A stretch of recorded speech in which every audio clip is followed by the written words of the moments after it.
কেউ যদি শ্বাসকষ্ট নিয়ে আসে, আমরা কয়েকটা অসুখের কথা মাথায় রাখি। যেমন অ্যাজমা বা হাঁপানি আমাদের দেশে খুবই কমন এবং হাঁপানির প্রচুর রোগী। এটা কিন্তু খুবই পাওয়া যায় আমাদের দেশে।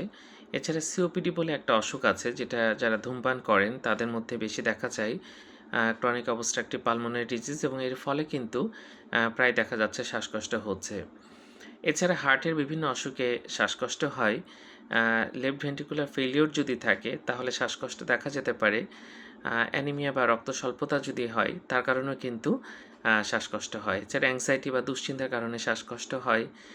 বিভিন্ন মেটাবলিক অ্যাসিডোসিস বলে একটা বিষয় আছে, সেগুলোতে কিন্তু শ্বাসকষ্ট হয়। এছাড়া ফুসফুসের আরও বিভিন্ন অসুখে নিউমোনিয়া বা যদি আমাদের ফুসফুসে বিভিন্ন মাসল থাকে, আমাদের যে চেস্টে সে মাসলগুলোতে ব্যথা হলে কিন্তু শ্বাসকষ্ট হতে পারে। যাক যেটাই হোক, কারণ বের করতে হবে এবং তারপরে চিকিৎসা করতে হবে। ধন্যবাদ সবাইকে।